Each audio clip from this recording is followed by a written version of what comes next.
시청자 여러분 안녕하십니까? 금요일 뉴스온 시작합니다. 사상 초유의 투표지 부족 사태와 그로 인한 시위대 반발로 잠실 2개 투표함이 오늘 아침에야 개표소 이송이 됐는데요. 조금 전 들어온 속보를 전해드리겠습니다. 그 투표함에 있던 2,000표 정도의 개표가 완료됐습니다. 이제야 개표율 100%로 서울시장 선거 오세훈 후보 49.22%, 정원호 후보 48.07%로 최종 집계됐습니다. 네, 최종적으로 오세훈 후보가 1.15%포인트 차로 당선이 된 건데요. 선관위는 오세훈 서울시장 등 해당 지역 단체장과 시구의원 당선자들에 대한 당선증을 곧 발급할 예정입니다. 자세한 서울시 개표 완료 관련 소식은 저희가 들어오는 대로 자세히 전해드리겠습니다. 네, 이 내용 취재기자 연결해 좀 더 자세히 알아보겠습니다. 전해드린 것처럼 시위대 봉쇄로 40시간 가까이 반출하지 못했던 서울 잠실 7동 투표함이 경찰 투입으로 오늘 오전 개표소로 옮겨졌습니다. 네, 투표함 반출은 이뤄졌지만 일부 시위대는 개표소까지 이동해 항의를 이어가고 있고 투표소 건물 안으로 들어가 문건을 챙기는 등 혼란은 계속되고 있습니다. 지금부터 각 현장에 나가 있는 취재기자 연결해서 자세한 상황 알아보겠습니다. 네, 먼저 김희영 기자, 개표소에 나가 있죠. 네, 서울올림픽공원 핸드볼 경기장입니다. 네, 정영수 기자는 잠실 투표소인가요? 네, 서울 잠실 7동 제2투표소입니다. 네, 개표 상황부터 알아보겠습니다. 김희영 기자, 개표가 끝난 거죠? 네, 서울시장 선거 기준으로 오늘 오후 3시쯤 개표 작업이 끝났습니다. 참관인들이 지켜보는 가운데 첫 투표함이 열린 지 5시간 만입니다. 다만 개표소 밖은 계속 어수선합니다. 투표소에 있던 시민들이 몰려와 개표 중단과 재선거를 요구하며 경찰과 대치하고 있습니다. 이에 따라 경찰 기동대가 개표소 출입을 통제하고 있습니다. 황교안 전 총리, 장동혁 국민의힘 대표 등 의원들도 현장을 찾아 목소리를 보태면서 분위기가 고조됐습니다. 경찰은 돌발 상황에 대비해 경력을 추가 배치했습니다. 네, 그럼 남은 절차는 어떻게 됩니까? 네, 개표가 끝난 만큼 송파구 선관위와 서울시 선관위가 당선인을 확정하게 됩니다. 또 이곳 개표소에 보관돼 있었던 송파구 전체 300여 개 투표함 투표지가 관할 선거관리위원회로 이송됩니다. 앞서 반출이 막혔던 잠실 7동 제2투표소 투표함 2개가 이곳에 도착한 건 오전 9시 15분쯤입니다. 선관위는 이 투표함에 2천여 명의 표가 담겨 있는 것으로 봤습니다. 개표 작업이 동별로 이루어져야 해 해당 투표함과 함께 잠실 7동 제1투표소 투표함도 오늘 개표됐습니다. 네, 이번엔 논란이 발생했던 투표소로 가보겠습니다. 정영수 기자, 오늘 오전 투표함 반출 당시의 상황이 어땠습니까? 네, 앞서 아침 8시쯤 경찰이 투표용지 부족 사태를 항의하는 시위 현장에 진입했습니다. 경찰은 18개 기동대 1000여 명을 투입해 시위 참가자들에게 이동할 것을 요구했습니다. 대치가 이어지던 가운데 1시간 정도 만에 투표함 반출에 성공했는데 투표소 후문 쪽에서 시위 참가자를 끌어내고 투표소 안으로 진입한 것으로 보입니다. 이렇게 확보한 투표함은 곧바로 개표소로 옮겨졌고 오전 9시쯤에는 기동대 인원이 현장에서 철수했습니다. 일부 시위 참가 인원들은 현재 송파 개표소 등으로 이동해 항의를 이어가고 있습니다. 네, 지금 시위 참가자들은 해산한 거죠? 네, 시위 참가자들이 아파트 단지 밖으로 빠져나가면서 잠실 투표소는 한산한 모습입니다. 투표소 앞에 깔아뒀던 의자도 모두 치워졌고 청소 작업 중이라는 안내문만 문 앞에 걸렸습니다. 앞서 투표함 반출 직후에는 투표소 안으로 들어가 투표 관련 물품을 찾는 경우도 있었는데요. 부정선거의 증거를 찾겠다며 문건을 챙겨가거나 사진을 찍기도 했습니다. 시위 참가자들은 앞서 투표용지 부족 사태와 관련해 투표소를 둘러싸고 사흘 동안 항의를 이어갔습니다. 투표소 정문과 후문, 창문을 막고 재투표 등을 주장했습니다. 또 투표소를 오가는 사람을 막고 가방 수색을 요구하기도 했는데요. 결국 경찰의 이동 조치와 투표함 반출로 시위는 해산됐습니다. 네, 지금까지 김희영, 정영수 기자 연결해서 잠실 투개표소 상황 알아봤습니다. 고생하셨습니다. 노태학 중앙선거관리위원장이 잠시 뒤인 오후 4시 경기도 과천 선관위에서 투표용지 부족 사태에 대한 대국민 사과를 할 예정입니다. 선관위는 노 위원장이 오늘 회견에서 이번 6.3 지방선거에서 발생한 투표용지 부족 사태를 사과하고 현재 상황에 대해 설명할 거라고 밝혔습니다. 오늘 회견에서 노 위원장이 본인의 거취와 관련해 언급할지 주목됩니다. 투표지 부족 사태를 둘러싸고 여야도 한 목소리로 비판하고 나섰습니다. 김민석 총리도 필요하면 국정조사와 특검에 나서야 한다고 밝혔는데요. 지금 열리고 있는 국회 본회의에는 재보궐선거 승리의 얼굴들도 자리했습니다. 국회 취재기자 연결합니다. 황보혜경 기자. 네, 국회입니다. 네, 국민의힘 장동혁 대표, 지금은 과천 중앙선관위를 항의 방문했다고요? 네, 국민의힘 장동혁 대표는 오늘 오전 송파구 개표소와 또 서울시 선관위를 방문한 데 이어 조금 전 과천 중앙선거관리위원회를 찾았습니다. 경찰이 시위대를 끌어내고 투표함을 강제로 반출시킨 것에 강한 유감을 나타내며 투표용지 부족 사태 규명을 위한 국정조사와 특검 추진을 주장했습니다. 다만 재선거 요구는 없었습니다. 국민의힘 주진우 의원은 투표함 이송 과정에 참관인이 단 한 명도 없었다며 노태학 중앙선관위원장과 허철훈 사무총장을 직무유기 등의 혐의로 경찰에 고발했습니다. 김민석 국무총리는 SNS에 투표용지 부족 사태는 도저히 묵과할 수 없는 일이라며 필요하면 국회 국정조사나 특검도 이뤄져야 한다고 밝혔습니다. 더불어민주당은 오늘 공식 입장을 내진 않았지만 내부적으로는 선관위의 기강회의가 부정선거 음모론에 빌미를 줬다는 지적이 잇따랐습니다. 여야를 막론하고 노태학 위원장의 사퇴 압박도 커지고 있습니다. 노 위원장은 잠시 뒤 오후 4시 사태 발생 이틀 만에 대국민 사과 기자회견을 열 예정인데 거취 표명이 있을지도 주목됩니다. 문제가 된 투표함에는 2천여 명의 투표용지 14,000여 장이 들어있던 거로 추정되는데요. 조금 전 개표 돌입 5시간 만에 100% 마감됐고 서울시장 최종 득표율은 국민의힘 오세훈 49.22%, 민주당 정원호 48.07%로 집계됐습니다. 선관위는 곧 서울시장과 송파구청장 등의 당선을 최종 확정하고 당선증을 발급할 예정입니다. 네, 지금 국회에서는 본회의가 진행 중인데요. 이번 재보궐선거 당선인들도 오늘 처음으로 동원됐다고요? 네, 이번 재보궐선거로 여의도에 입성한 당선인은 모두 14명으로 민주당 9명, 국민의힘 4명, 무소속 1명입니다. 여야는 본회의에 앞서 각각 의원총회를 열고 새 얼굴들과 상견례를 가졌는데요. 부친상을 당한 민주당 제주 서귀포 김성범 의원을 제외한 13명이 본회의에 참석했고요. 이들 가운데 최다 6선인 인천 연수갑 송영길 의원이 대표로 선서할 예정입니다. 부산 복합 3파전을 뚫고 여의도 입성에 성공한 무소속 한동훈 의원도 본회의에 출석했습니다. 한 의원은 12.3 비상계엄 당시 내린 결단으로 정치적 형극의 길을 걸었지만 다시 돌아가도 같은 길을 걷겠다고 했고 국민의힘 복당 의지도 거듭 밝혔습니다. 첫 일성 들어보시죠. 시민의 힘으로 제가 다시 이곳에 돌아왔습니다. 보수를 재건하고 권력의 폭주를 막으라는 시민의 강력한 바람을 성실한 의정 활동으로 실천하겠습니다. 이번 재보선을 통해 민주당에선 송영길 전 대표와 이광재 전 강원지사 등 중량감 있는 인사들과 김남준, 김남국, 전은수 등 이재명 정부 청와대 출신 3인방도 원내 진입에 성공했습니다.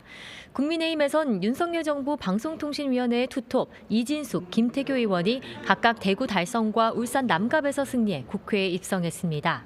국민의힘 유이동 의원도 경기 평택을에서 김용남, 조국 후보를 꺾고 4선 고지에 올랐는데 앞으로 보수 진영 쇄신을 이끌지도 관심입니다.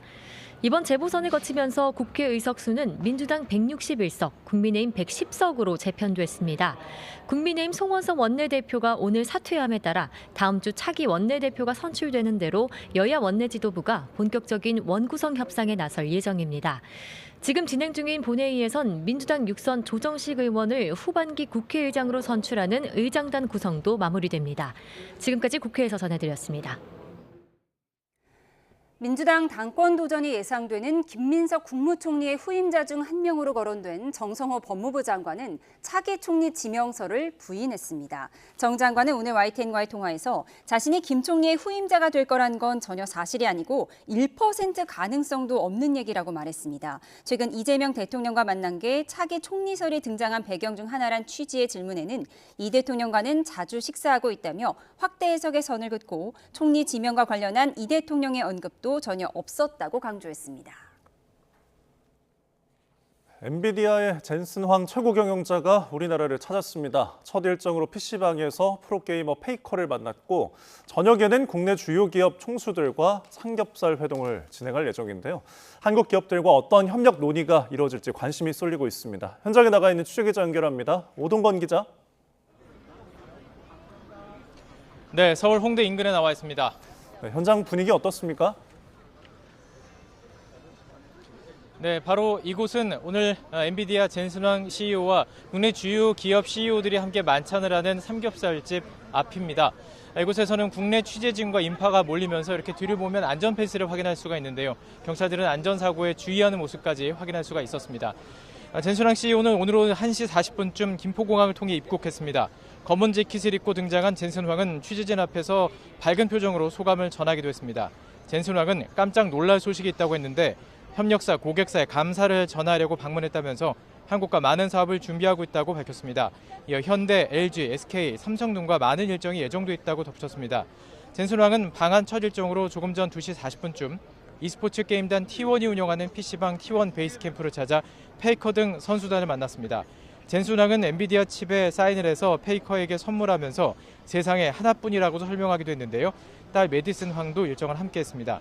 현장 시민들의 사인 요청에도 모두 환하게 응하는 모습이었습니다. 젠슨 황은 이 자리에서 한국의 e스포츠가 엔비디아 성장에 큰 도움이 됐다고 감사 소감을 전하기도 했습니다. 이번 방안은 지난해 에이펙 CEO 서밋 참석 이후 약 7개월 만입니다. 특히 황 CEO는 지난해 이재용 삼성전자 회장, 정의선 현대차그룹 회장과 이른바 깐두 회동으로 큰 화제를 모았죠. 이번에는 장소를 삼겹살집으로 옮겨 국내 주요 기업인들과 만남을 이어갑니다. 오늘 회동에는 최태원 SK그룹 회장과 구광모 LG그룹 회장, 이혜진 네이버 의사회 의장 등이 참석할 예정입니다. 정의선 현대차그룹 회장은 일정상 참석하지 못하고 8일 현대차 사옥에서 황 CEO를 맞이하기로 했습니다.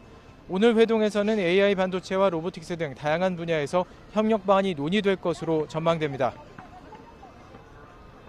네, 방한 기간 동안 다른 일정들도 관심을 끌고 있죠.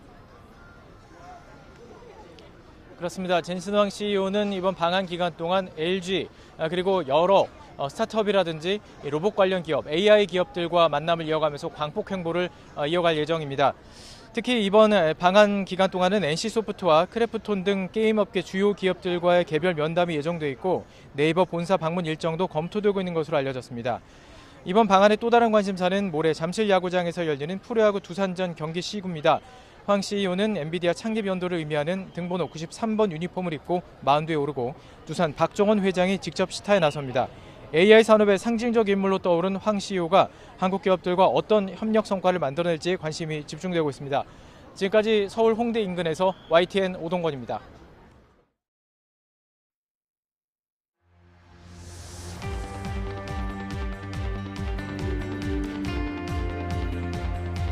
투표지 부족 사태에 반발해 개표 중단을 요구하는 시민들로 이틀 동안 반출이 막혔던 서울 잠실 7동 투표함.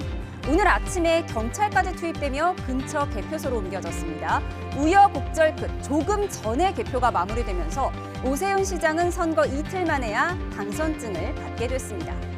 막판까지 두 자릿수 차이 나는 여론조사가 쏟아질 정도로 불리한 여건에서 사상 최초 5선 서울시장 타이틀을 거머쥔 건 부동산 이슈가 불거진 강남 3구와 한강벨트 8곳에서 크게 앞선 덕분입니다. 정당이 아닌 인물, 오세훈 개인기로 이겼다는 평가가 나오는데 실제로 오세훈 시장은 단 한 번도 장동혁 대표와 선거운동을 하지 않았고 장 대표가 유세를 가지 않은 곳만 국민의힘이 이겼다는 볼멘 소리가 당내에서 나오며 사퇴론이 일고 있는데요. 12대 4, 숫자상 완승을 거둔 민주당 내에서도 서울시장과 부산 북갑, 경기 평택을 보궐선거 패배 등의 원인이 정청래 대표에게 있다는 책임론도 불거진 상황입니다. 관련 영상 보고 대담 시작합니다.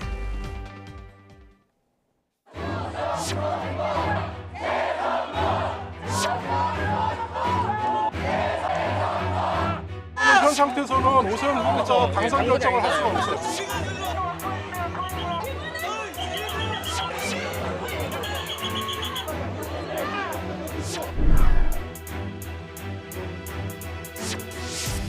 장동혁 대표와 지도부가 관여한 곳, 신동 최고위원 등이 관여한 곳은 다 졌어요. 싹 졌습니다. 서울은 뭐 한 번도 같이 안 한 거. 출범식도 안 오고 선거의 저승사자였다. 당장 의원들 단체 대화방에선 당 잘못에 후보들이 안 할 고생을 했다. 다음을 위한 황골 탈퇴는 필수라는 등 장동혁 책임론이 쏟아졌습니다.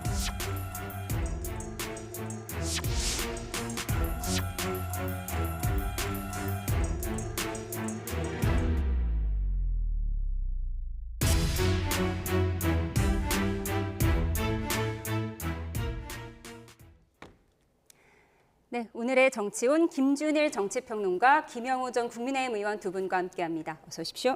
안녕하세요. 네, 논란의 투표함 속 2,000표가 조금 전 집계가 끝났습니다. 이렇게 선거 이틀 만에야 오세훈 시장이 당선증을 받게 됐는데 이번 선거에서 오세훈, 한동훈 두 보수 정치인이 살아 돌아왔다. 이 점에 많은 언론이 주목하고 있어요. 그런데 공통점이 장동혁 대표와 거리가 멀다. 이런 분석이 나오거든요. 이번에 그러니까 보수가 전체적으로 이제 패배했지만 12대 4로 패배를 했지만 그나마 기사회생한 게 저 말씀하신 오세훈 시장이라든지 뭐 한동훈 대표 국민의힘 소속은 아니지만 또 하나 이제 주목받은 게 평택을의 유이동 후보잖아요. 유이동 의원. 이 세 명의 공통점이 장동혁하고 거리를 뒀다라는 거예요. 그게 의도가 됐든 의도적으로 거리를 뒀든 아니면 장동혁 대표가 아예 반대를 했든 장동혁을 원하지 않았든 그리고 뭐 장동혁 대표가 지원 요사를 간 곳은 대구 빼놓고는 다 졌어요. 그러면 뭐 그게 저승사자인지는 모르겠으나 이 결과를 놓고 장동혁 대표가 다시 한번 뭐 희망의 불씨를 살렸다 이렇게 얘기할 건 아니죠. 김무성 대표는 2016년에 민주당한테 총선에서 한석 져가지고 그때 사퇴했어요. 근데 지금 이게 이 정도면은 그냥 자동 사퇴입니다, 사실은. 그런데 이거를 본인의 공처럼 생각을 하고 물론 이가 굉장히 어수선한 상황이긴 하지만은 이런 식으로 하는 게 보수 정당 내부에서도 부글부글 끓을 수밖에 없는 것 같습니다. 예, 장동혁 대표가 가지 않은 곳만 국민의힘이 승리를 했다. 지금 이런 분석이 나오는 가운데 말씀하신 것처럼 박정원 의원이 장동혁 대표를 선거의 저승사자다 이런 표현까지 한 상황이에요. 그런데 장동혁 대표는 아니 우리 서울 이겼는데 내가 왜 물러나? 이런 생각을 하고 있을지도 모르겠어요. 뭐 그 정도 멘탈이니까 여태까지 버텨왔다 생각합니다. 사실 이번에 민심이 보인 그 투표 결과는요. 장동혁 대표 해고 통지서입니다. 지금 개혁적인 보수를 해달라라고 하는 간절한 어떤 그 유권자들의 특히 이제 보수 쪽에서의 그 열망이죠. 그게 투표 결과로 너무나 정확하게 나타난 것 같아요. 그리고 뭐 오세훈 시장은 아주 일찌감치 장동혁 대표직에서 물러나라. 중앙선대위 새로 꾸려야 된다. 계속 주장하지 않았습니까? 그리고 뭐 북갑의 한동훈 이제 의원이죠. 한동훈 의원 같은 경우에는 가장 첨예하게 장동혁 대표하고 각을 세웠던 정치인이고요. 그리고 경남지사 박완수 지사도 장동혁 대표 오는 거를 굉장히 꺼려했습니다. 그리고 장동혁 대표가 바로 이후 박민식 북갑 국민의힘 공천받은 박민식 후보 개소식에 갈 때도 바로 옆인 경남지사 박완수 지사 개소식에는 오지를 못했어요. 그렇게 봤을 때는 저승사자라는 말이 맞죠. 근데 희망의 불씨는 이제 그래도 희망의 불씨를 남겼다고 그러는데 완전히 이 불씨를 잘못 생각하는 것 같아요. 이거는 정말 개혁해달라. 합리적이고 상식적인 보수 아니면 길이 없다라는 희망을 보여준 거지 장동혁 대표 등 당권파들이 잘해서 희망의 불씨가 남아있는 게 아니죠. 이건 완전히 큰 착각이죠. 예, 이렇게 장동혁 대표 물러나라 이런 목소리가 나오는 가운데 장동혁 대표는 오늘 확성기까지 들고 지금 이 투표지 부족 논란이 있었던 개표소로 향했거든요. 어떤 의미라고 보십니까? 일단 오늘 이제 국회에서 당선자들 이제 선서가 있었는데 나는 한동훈이 선서하는 건 보고 싶지 않아. 약간 이런 것 같아요. 그거가 하나가 있는 거고 또 하나는 오늘 그 황교안 대표랑 같이 갔어요. 예. 저는 갑자기 이게 다시 예전에 장동혁 대표 말이 떠오르더라고요. 우리가 황교안이다. 그렇게 얘기를 하고 부정선거에 대해서도 약간 선을 긋는 것 같더니 이걸 다시 지금 황교안 대표랑 손을 잡고 지금 잠실 팔동에 가고 뭐 이런 상황이잖아요.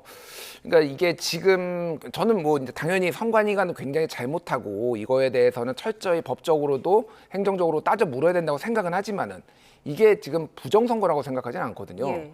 부정선거를 하려면은 이렇게 부실하게 하지 않는가, 허술하게 하지 않습니다. 좀 더 치밀하게 해야 되는데 투표용지가 없으면은 당연히 난리가 날 거 아니에요. 이거를 부정선거라고 생각하는 거는 이거는 음모론자에 저는 가깝다고 생각을 하는데 그거를 황교안 대표로 갔다는 거. 이거는 내가 살 길은 역시 아스팔트 보수, 강성 보수, 윤호개인 여기만 살 길이다라고 지금 선언한 거나 마찬가지다. 그렇게 보입니다. 예, 앞서 보신 것처럼 장동혁 대표가 확성기까지 들고 갔는데 방금 황교안 대표와 같이 갔다는 말씀 해주셨는데 그 자리에는 김은혜 의원 등도 동석을 했습니다. 송파 개표소와 서울시 선관위를 잇따라 항의 방문한 가운데 의원 대화방에서는 이 시위대 행위를 소요라고 표현하면서 의원 간의 설전도 벌어졌습니다. 당시 화면 보시죠.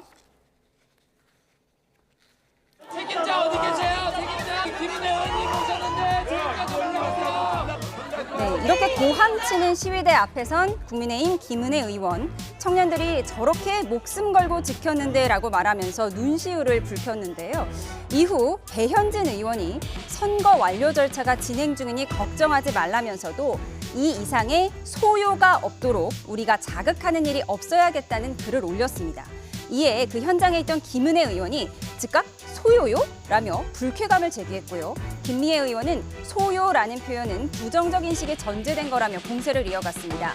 이제 그만하라고 맞받은 배현진 의원은 이 단톡방 대화를 전체 SNS에 올리며 분명한 건 이 사태가 장동혁 지도부 지방선거 참패의 지우개가 될 수 없다며 지도부와 당권파에 대한 반감을 여과 없이 드러냈습니다.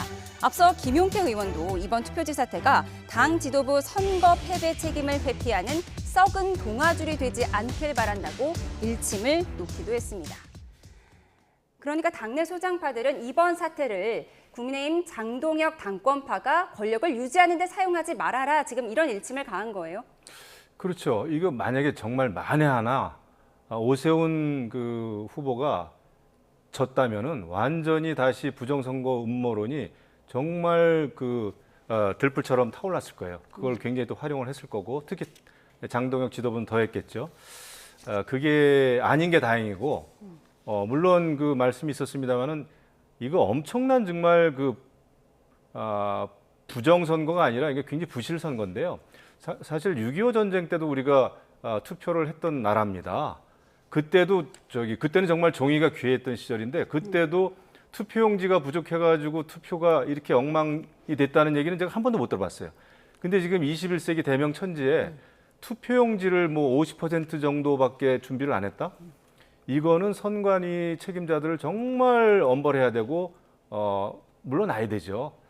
그리고 사실 우리 많은 국민들이 더 화가 났던 거는 투표 당일날 이재명 대통령이 투표 동료 차원에서 말은 했다고는 합니다만은 가장 어떤 저질 정치에 지배당하지 않으려면 투표하시라. 예. 이거는 투표 동료가 아니라 엄청난 진영 논리의 어떤 갈등의 용어죠. 단순한 투표 동료가 아니라 민주당 결집하라고 하는 얘기로 해석이 되잖아요. 그래서 투표하러 갔습니다. 좋습니다. 그래서 투표하러 갔어. 근데 투표용지가 없네. 이런 코미디가 어디 있습니까? 그래가지고 이거는 정말 선관위 이번에는 책임자 강하게 문책해야 된다. 하지만 이거를 어떤 부정선거와 연결시키는 거는 굉장히 무모한 짓이다. 이런 생각을 합니다. 예, 친한동훈계 배현진 의원이 소요를 일으키지 말아라 이런 글을 올렸다가 당권파 의원들이 좀 발끈한 거예요.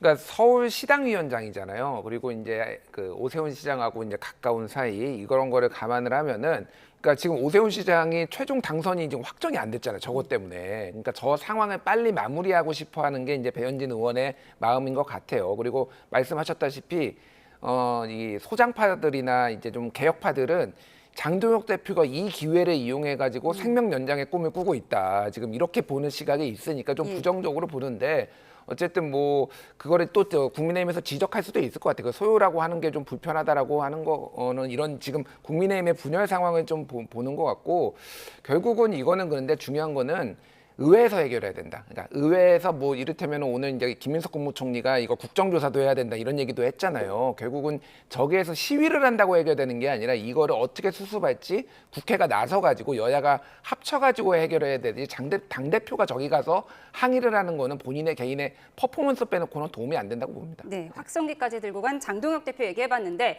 이번 선거에 장동혁 대표뿐 아니라 민주당 정청래 대표의 운명도 걸려있단 말이 나오죠. 오는 8월 민주당 전당대회에서 연임을 노리는 정청래 대표의 미래는 어떻게 될지 화면 함께 보시죠. 전국적으로 더불어민주당의 큰 승리를 안겨주신 국민 여러분들께 깊이 감사드립니다. 다만 서울을 탈환하지 못해 아픕니다. 하지만 최대 승부처였던 서울은 물론 주요 격전지에서 고배를 마신 만큼 지도부를 바라보는 시선은 냉담하기만 합니다. 당대표가 모든 정책 책임을 지는 거죠. 뭐 책임을 지나마나 어차피 전당대회가 있으니까 이제 종합평가를 받겠지요. 이번 평택을 싸움은 개개인의 여의도 입성 여부를 넘어 정치 지형까지 좌우할 상징적인 승부로 남게 됐습니다. 세빙선을 자처했던 조국혁 신당이 당연히 부산에 가서 한동훈과 싸워야지. 결국 한동훈을 당선시키고 여기 김영남을 떨어뜨리고 국심 제로가 아니라 국심 100%를 양쪽에 만들어줘. 김영록 지사는 이 시각부터 당대표를 끌어내기 위해 모든 걸 바치겠다고 밝혔습니다.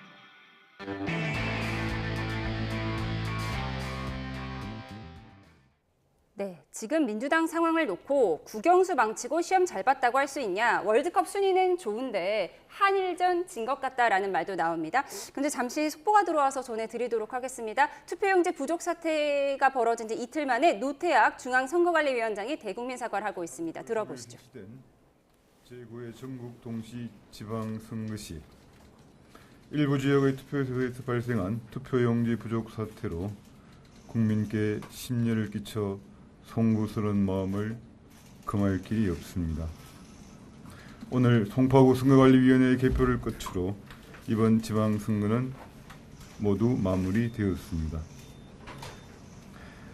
투표 참여로 보여주신 지방자치에 대한 국민의 높은 관심과 적극적인 의사표시를 투표용지 부족 사태로 손상시켰습니다.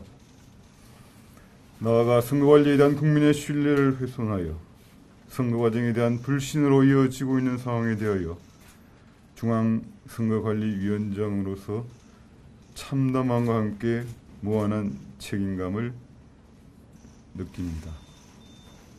참정권이라는 국민의 소중한 권리를 침해하는 있어서는 안 될 일이 발생한 것에 대해서는 변명의 여지가 없습니다. 다시는 이런 일이 재발하지 않도록 가능한 신속하게 진상규명위원회를 설치하여 투표용지 부족 사태가 발생하게 된 근본적인 원인이 무엇인지 그 문제점과 대응 과정을 파악하고 재발 방지를 위한 개선 방안 등을 마련하여 모든 결과를 소상히 밝히겠습니다. 앞으로 진상규명위원회 활동이 객관적이고 철저하게 이루어질 수 있도록 진상규명위원회 위원들은 모두 외부 전문가로 구성하여 운영하겠습니다. 그리고 국회 차원의 국정조사 등 이번 사태에 관한 선거관리위원회의 책임을 확인하는 모든 절차에 성실하게 임하고 이후 그 결과에 따라 책임져야 할 일이 있다면 결코 회피하지 않을 것입니다. 허철훈 사무총장은 사무처 수장으로서 이번 사태에 대한 책임을 지겠다고 사의를 표명하였습니다. 이 모든 사태에 대한 책임을 통감하면서 저 역시 중앙선거관리위원장직에서 물러나겠습니다. 국민 여러분께 심려를 끼쳐드리게 된 점 다시 한번 머리 숙여 사죄의 말씀을 드립니다.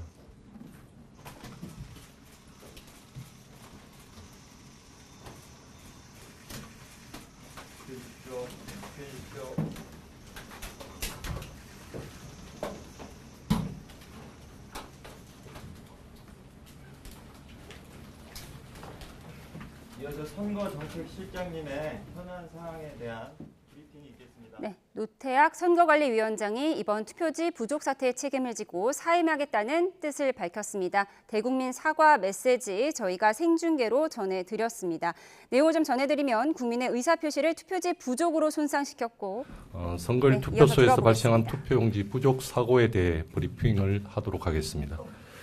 현재까지 파악한 바에 따르면 투표용지가 부족해서 추가로 투표용지를 송부한 투표소 개수는 전국 14,288개 투표소 중에서 67개로 파악됩니다.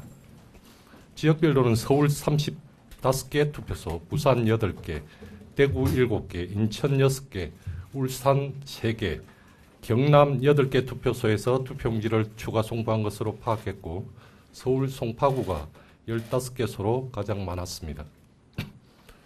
이 중 실제 투표용지가 부족했던 투표소는 현재까지 송파구 14개를 포함하여 50개소로 파악되었습니다.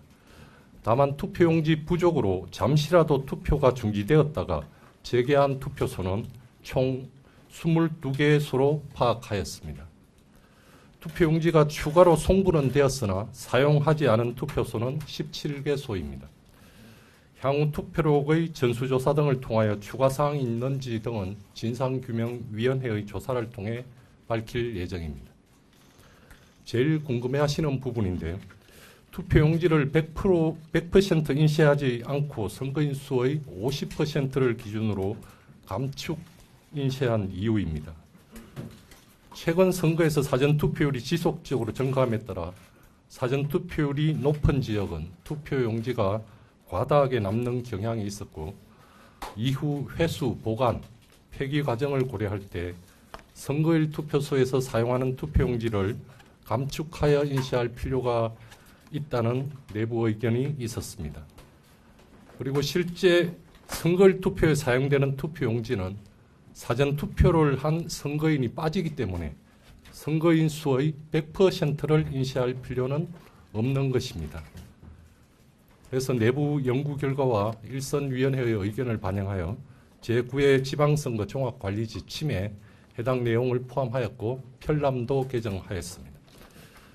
구체적인 내용은 예상 사전투표율, 최근 선거의 투표율 등을 감안하여 축소 인쇄할 필요가 있다고 인정되는 때에는 구시군 선관위 의결로 결정하되 대통령 선거와 국회의원 선거에서는 선거인 수의 60%를 기준으로 다른 선거에 비해 투표율이 낮은 지방선거에서는 50%를 하한으로 하여 산정할 수 있되 지역 실정을 고려하여 해당 선거구 또는 투표구별로 조정하여 인쇄할 수 있도록 하였습니다.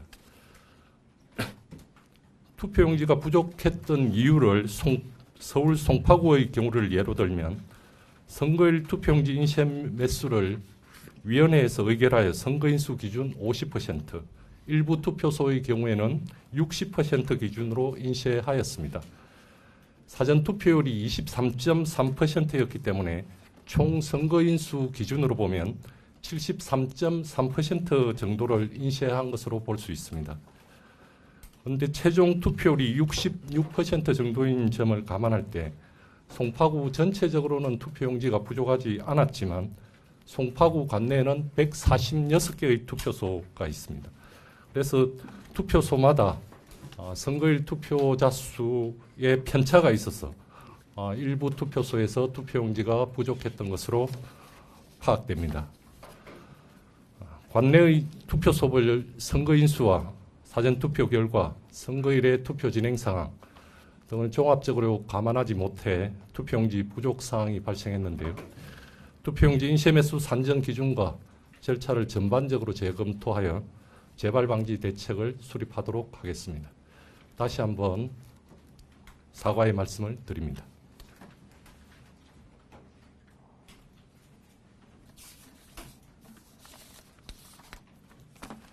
다음은 질문 사항이 있으시면 질문을 받도록 하겠습니다.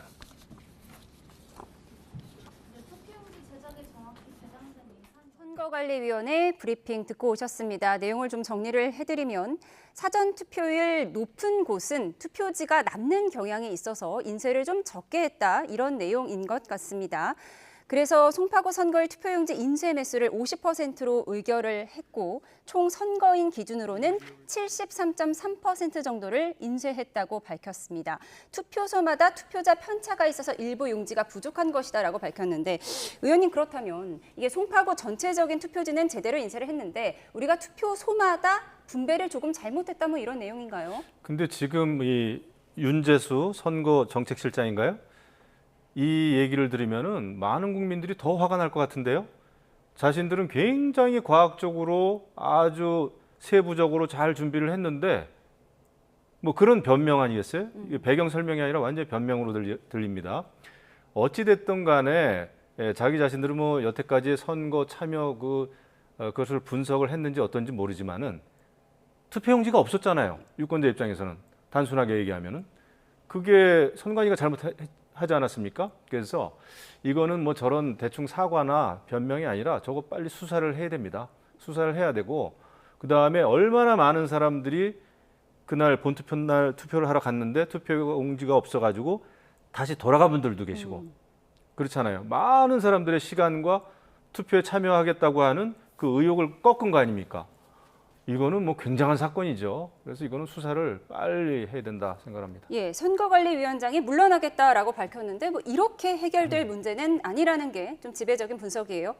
뭐 선거관리위원장이 물러나는 걸로 해결할 생각은 아니겠죠. 어차피 그리고 이제 대법관이 겸직을 하잖아요. 예.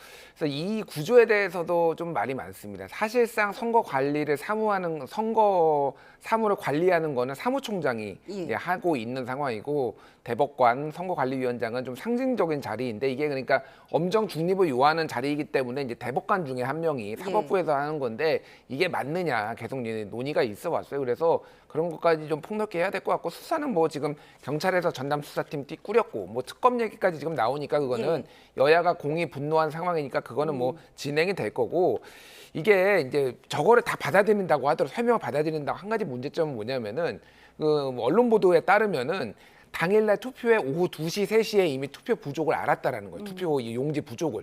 그래가지고 이거 가져와야 된다라고 얘기를 했는데 안 움직였다라는 거예요. 전 이게 가장 얼척이 없습니다. 제가 듣기에는 이거는 그러면 움직였으면은 중앙에 따로 보고 그러니까 송파구에 예를 들면은 10% 정도는 보관하고 있었다라는 거예요. 그럼 빨리 가가지고 가져왔으면 전혀 문제가 없는데 이거를 왜 안 움직였는지 이 나태함과 이 무책임함을 책임을 끝까지 물어야 될 것 같습니다. 예. 그리고 투표용지가 나오면 이거 보관하기 힘들다, 폐기하기도 힘들다. 완전히 무슨 투표용지를 그냥 음식물 쓰레기 취급하듯이 말이죠. 너무 어처구니 없는 변명 아닙니까? 저는 정말 이해할 수가 없는데요. 그거는 제가 한마디만 드리면 물론 이게 부정선거라든지 맞습니다. 예, 그러니까. 그것 때문에 이제 그렇다고는 알지만 투표용지가 남은 거를 탈취해가지고 이게 너무 많이 찍어놔서 예. 부정선거에 이용하려고 한다 뭐 이런 시도들이 있었어요. 그래서 최소화하려는 거 이거하고 지금 근데 너무 부정선거를 의식해서 지금 부정선거 음모론이 더 판치게 생긴 이 아이러니는 정말로 크게 책임을 물어야 되겠다. 예. 중앙선거관리위원회 브리핑 내용까지 두 분과 짚어봤습니다. 다음 이야기 좀 짚어보겠습니다. 국회의원 보궐선거에서 무소속으로 당선된 한동훈 의원이 오늘 국회 본회의 참석으로 첫 의정 활동을 시작했습니다. 껄끄러운 장동혁 대표의 만남에 정치권 시선이 쏠렸는데 장동혁 대표는 이 자리에 없었던 것 같습니다. 그 모습 보고 오시죠. 네, 재보궐로 국회 입성에 성공한 14인 국회의원들의 첫 출근길, 카메라 플래시가 많이 터졌습니다. 육선고제오른 민주당 송영길 의원 모습 앞서 보여드렸고요. 지금은 평택을 5파전에서 살아남은 국민의힘 유이동 의원의 모습입니다. 그리고 팬클럽들이 보이죠. 무소속 한동훈 의원이 등장을 하고요. 한동훈 의원은 친한동훈계 의원들과 함께 본회의장에 들어갔습니다. 지금 보시는 화면은 법무부 장관이었던 한동훈 의원과의 악연이 있었던 민주당 김의겸 의원 한박 웃음을 짓고 출근을 했습니다. 네, 이렇게 무소속 한동훈 당선인, 한동훈 의원과 장동혁 대표가 만나면 무슨 표정을 지을까 좀 궁금했는데 장동혁 대표는 오늘 저기 안 갔나 봐요? 그러니까 이제 장동혁 대표가 그 현역 의원이잖아요. 또 당 대표 아닙니까? 물론 그 송파구에서 있었던 그 투표용지 부족 사건도 큰 사건이지만 오늘은 의장단을 또 뽑는 첫날 아닙니까? 이런 날은 당연히 국회에 가야죠. 그런데 국회 자리를 비우고 다른 지역에 이렇게 가가지고 한다는 거는 이 국회의원직이라고 하는 뭐 당대표라고 하는 어떤 직책을 떠나서 국회의원이 어떤 예.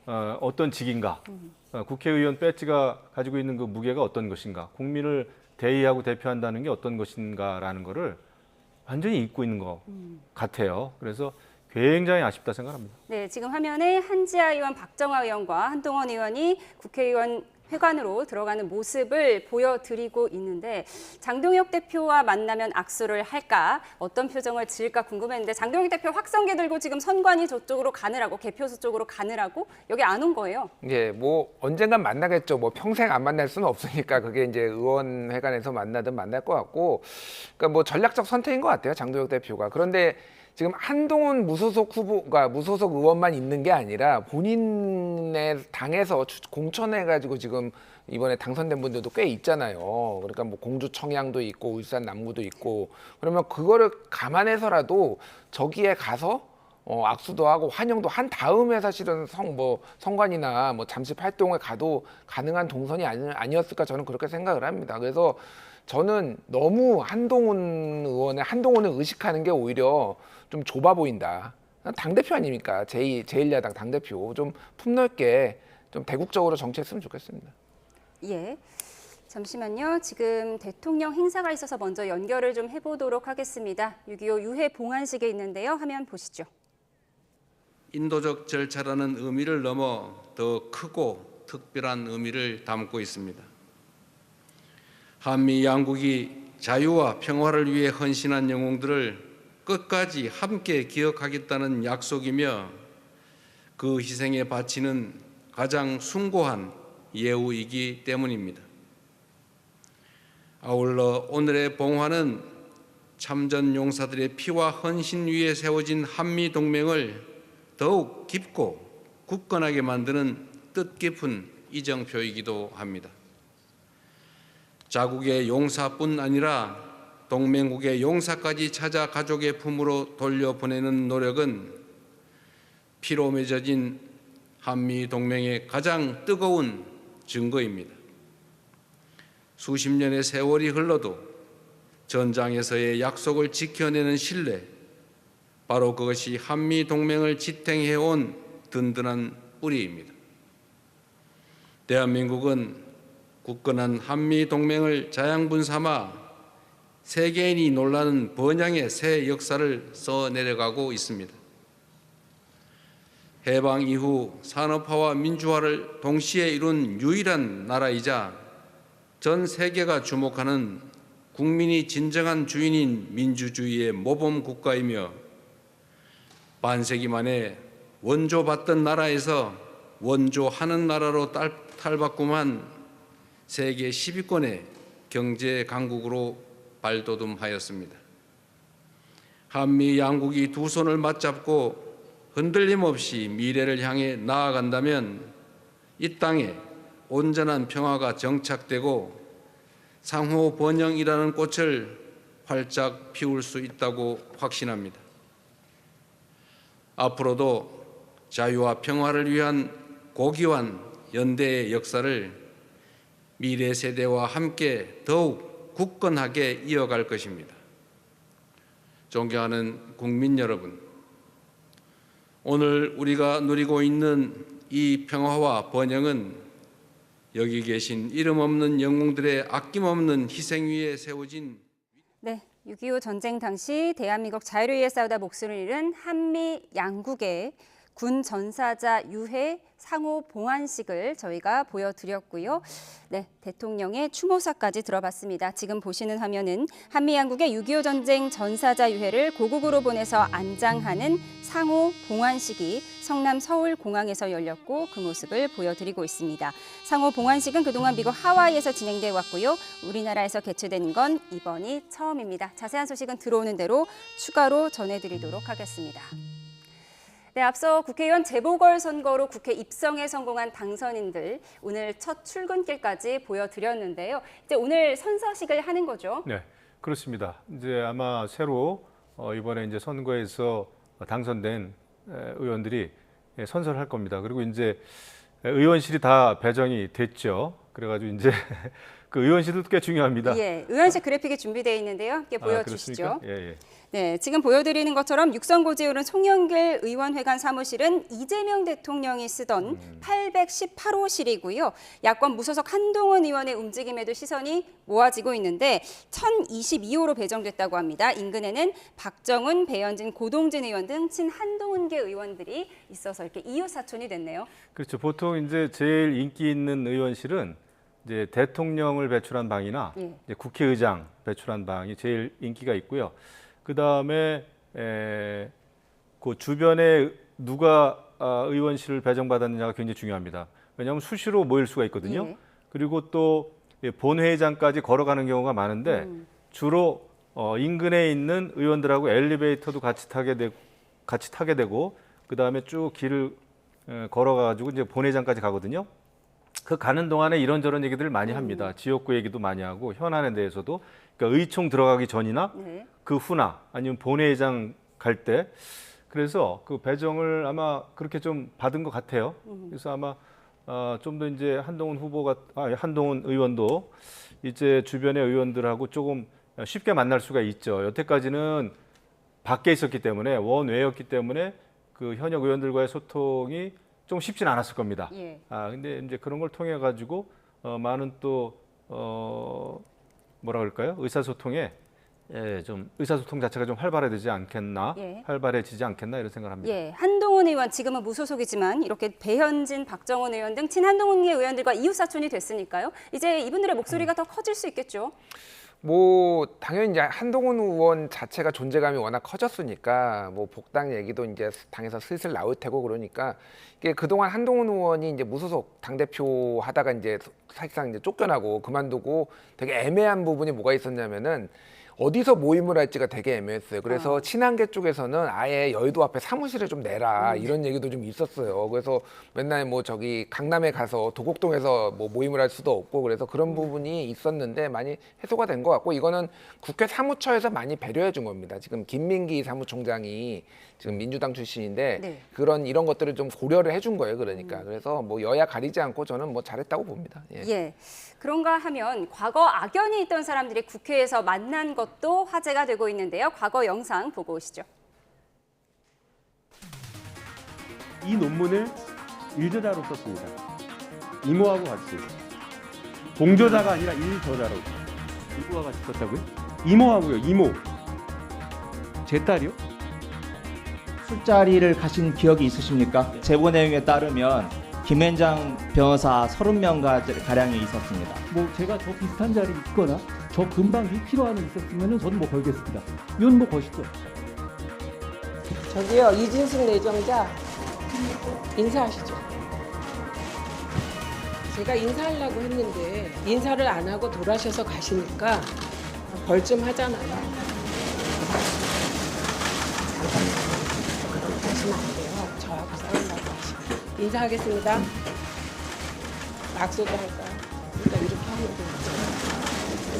이거 이렇게 하시면 안 돼요. 가세요. 사내에서 일어난 일에 정치보복이라는 단어를 쓰는 것은 후보자의 뇌구조에 문제가 있다고 저는 생각합니다. 이상. 그러니까 저의 뇌구조에 대해서 말씀하신 부분에 대해서 사과를 원합니다. 당시 저의 뇌구조는 상당히 정상입니다. 이 말이 화제가 됐었는데 지금 이 두 여전사가 국회에서 만나게 됐습니다. 그러니까 이제 저도 과거에 상임위원장을 해봤지만은 보통 상임위원장이라고 하는 자리는요, 그 작은 뭐라 그럴까 여야가 다 같이 있잖아요. 그래서 그거를 여야에게 오히려 여당 상임위원장은 야당한테 배려를 많이 해줍니다. 오히려 그게 그래야 상임위가 원활하게 돌아가거든요. 발언 시간도 조금 저 같은 경우에 좀 더 드렸어요. 야당한테. 그게 사실 상임위 운영에 굉장히 중요한데 모르겠습니다. 이제 보통 이제 국회의원이라고 하는 분들은 굉장히 목소리가 크고 그다음에 거기 와 있는 국무위원들한테 기관장들한테 그냥 목소리 높여가지고 야단치듯이 막 소리 지르잖아요. 그런데 이제 대등해졌습니다. 전부 다 이제 국민의 대표가 됐고 같은 국회의원 자격으로 만났어요. 그러면 이제 결국 여야 이렇게 딱 만나가지고 상임위원회에서 이제 불꽃 튀는 전쟁을 하겠죠. 전쟁을 하겠죠. 하지만 결국 국민들이 다 보고 있다는 거를 늘 의식을 해야 됩니다. 그래서 그 앞에서는 막 소리치고 본인이 목소리 높이면 이기는 것처럼 보이지만은 국민들이 볼 때는 정말 싫게 보이고 오히려 정치에 대해서 불신을 갖게 된단 말이죠. 그래서 여가 됐든 야가 됐든 국민을 대표한다는 생각을 잊지 말았으면 좋겠어요. 예, 당시 피감기관의 장이었던 사람들과 이제 국회의원 동급으로 만나게 된 건데 과거 법무부 장관이었던 한동훈 의원이 민주당 의원들을 좀 화나게 했던 뭐 그런 장면들이 있었어요. 매우 기대하고 있습니다. 사실 뭐 당락을 떠나서 저는 뭐 조국 후보가 만약에 당선됐으면 조국과 한동훈이 법 사이에 앉아서 서로 삿대질하는 모습도 좀 굉장히 기대를 했는데 어쨌든 굉장히 이제 매치업이 좀 재밌는 부분이 많습니다. 그래서 사실 이분들이 근데 같은 상임위에 반드시 간다고 볼 수가 없어요. 예를 들면 뭐 김남국, 김의겸, 뭐 한동훈 이런 분들이 어디로 가지? 특히 이제 무소속 의원은 국회의장이 가라는 대로 가야 돼요. 사실상 본인이 희망하는 거 써내도 배려가 그렇게 쉽지가 않은 상황이에요. 그래서 또 전재수 의원 지역구였으니까 물려받지 않나요, 상임위를?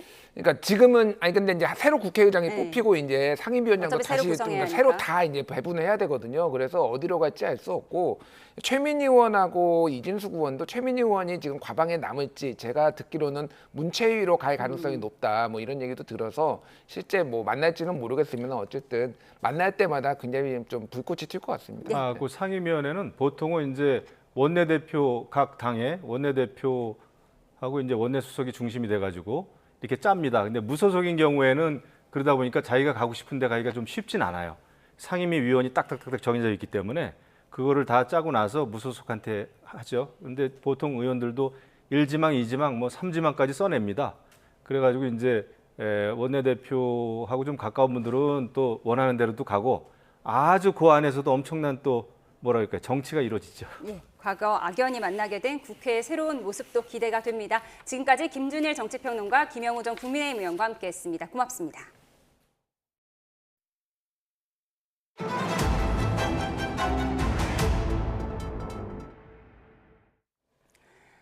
원달러 환율이 장중에 1,550원 턱밑까지 올라서 2009년 글로벌 금융위기 이후 최고를 기록했습니다. 경상수지 흑자에도 불구하고 코스피 시장에서 외국인 매도세가 거세진 영향으로 보입니다. 코스피는 5.5%, 코스닥은 4.5% 급락한 채 마감해 검은 금요일을 보냈습니다. 현장에 나가 있는 취재기자 연결해 좀 더 자세히 들어보겠습니다. 유한홍 기자, 환율 상승세가 놀라웠는데요. 오늘 움직임 전해주시죠.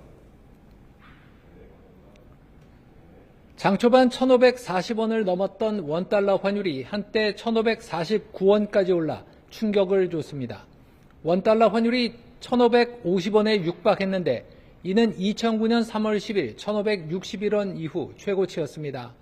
이후 소폭 하락해 1,539.1원으로 오후 3시 반에 주간거래를 마쳤습니다. 원달러 환율은 최근 주간거래 종가 기준으로 13거래일 연속 1,500원대에 있습니다. 반도체 수출 호조로 지난 4월 경상수지 흑자가 역대 2위를 기록했음에도 불구하고 환율은 오히려 상승세를 나타내고 있습니다.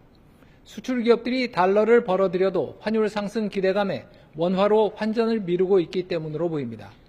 외국인 투자자들의 코스피 매도세가 계속되는 점도 환율 상승을 초래하고 있습니다. 외국인은 오늘 선물과 현물을 포함해 7조 원 넘게 순매도를 했습니다. 외국인 순매도는 삼성전자와 SK하이닉스, 현대차 등 코스피 대장주에 집중됐습니다. 환율이 오르자 구윤철 경제부총리는 어제에 이어 이틀 연속 구두 개입성 메시지를 발표했습니다. 직접 들어보시죠. 최근 금융 외환시장의 변동성이 확대되고 민생 물가가 어려운 점에 대해서는 각별히 경각심을 가지고 대응하고 있습니다. 환율 방어로 지난달 외환 보유액이 4,269억 9천만 달러로 4월보다 8억 8천만 달러 줄었는데 외환 보유액 감소 부담 때문에 외환 당국이 구두 개입을 넘어 적극적인 시장 개입에 나서기도 쉽지 않아 보입니다. 네, 코스피가 급락하면서 검은 금요일이란 표현도 나왔는데 오늘 코스피 상황도 정리해 주시죠. 오늘 코스피는 5.5% 내린 8,160으로 마감해 8,100선으로 후퇴했습니다. 9천 진입을 바라보던 코스피가 급락해 장중엔 8,000선까지 밀리기도 했습니다. 코스피가 급락하자 올해 10번째 매도 사이드카가 발동됐습니다. 뉴욕 증시가 기술주 하락에 혼조세로 마감한 영향이 코스피 급락을 이끌었습니다. 삼성전자는 6%, SK하이닉스는 9% 하락했고 현대차는 낙폭을 줄여 보합으로 마감했습니다. 엔비디아 젠슨 황 대표가 오늘 오후 우리나라에 왔지만 LG전자가 7%, 네이버가 4% 하락하는 등 수혜주도 급락을 면치 못했습니다. 외국인 투자자들은 20거래일 연속 순 매도를 했고 개인 홀로 외국인과 기관의 매도 물량을 받아냈습니다. 코스닥도 상승 하루 만에 다시 하락했습니다. 코스닥은 4.5% 내린 1002로 마감해 천스닥을 겨우 지켰습니다. 장중에는 한때 900선까지 내려가기도 했습니다. 지금까지 외환거래 현장에서 YTN 유환홍입니다. 네, 중국 시진핑 국가주석이 올해 첫 출국 외교 일정으로 오는 8일과 9일 이틀 동안 북한을 방문합니다. 북미 핵談判이 불발됐던 2019년 이후 7년 만에 평양을 찾아 무엇을 논의하게 될까요? 중국 연결해서 알아보겠습니다. 강정규 특파원. 네, 베이징입니다. 네, 지난달부터 나돌던 시진핑의 방북설 결국 공식 발표됐죠? 네, 5월 말이다, 6월 초다 말들이 많았는데 결국 오는 8일과 9일 이틀 일정으로 공식 발표됐습니다. 중국 공산당 대외연락부 발로 이념의 뿌리를 같이 하는 당대당 교류라는 점을 내세웠습니다. 북한도 김정은 위원장의 초청에 따라 시 주석이 국빈 방문하게 됐다고 동시에 발표했습니다. 최근 평양 김일성 광장 앞에 국빈 환영식 준비 동향이 위성사진 등을 통해 포착되기도 했죠. 시 주석의 이번 방북은 북미 핵談判이 불발됐던 2019년 이후 7년 만이자 올해 첫 출국 외교입니다. 작년 9월 중국 전승절 80주년 열병식에 김정은 위원장이 깜짝 참석한 것에 대한 답례 성격도 있습니다. 네, 시진핑 주석이 올해 첫 출국 외교로 평양을 선택한 건데요. 김정은 위원장과 회담 의제 예상은 어떻게 됩니까? 네, 올해 1월 이재명 대통령을 시작으로 지난달 미국 트럼프, 러시아 푸틴 대통령이 잇따라 방중했었죠. 이 안방에서 한반도 주변국 정상들과 두루 회담한 뒤 첫 출국 외교로 김정은과 만나는 모양새입니다. 한반도 정세나 비핵화 문제, 북미 대화 재개 등에 대한 논의가 이루어질지 관심인데요. 우선 오는 7월 11일은 북중 상호 원조 조약 체결 65주년이기도 합니다. 유사시 자동 군사 개입 조항이 담긴 조약을 되새기면서 혈맹 관계를 다질 거로 보입니다. 또 중국 입장에선 일본의 재무장을 견제하고 두만강을 통한 동해 진출을 타진하는 게 중요합니다. 특히 이 출애권 문제는 우리 정부도 깊게 관여한 광역 두만 구상과 맞물려 있습니다. 중동 전쟁 여파 속에 대체 백길인 북극 항로 활성화와도 연결되는 의제입니다. 지금까지 베이징에서 YTN 강정규입니다. 네, 청와대는 시진핑 중국 국가주석이 북한을 찾는 것과 관련해 북중 간 교류가 한반도 평화와 안정에 기여하는 방향으로 이뤄지길 기대한다고 밝혔습니다. 이어 한반도 문제와 관련해 중국 측과 외교 채널을 통해 긴밀히 소통하고 있고 중국이 한반도 문제에 건설적 역할을 해나가길 기대하고 있다고 덧붙였습니다.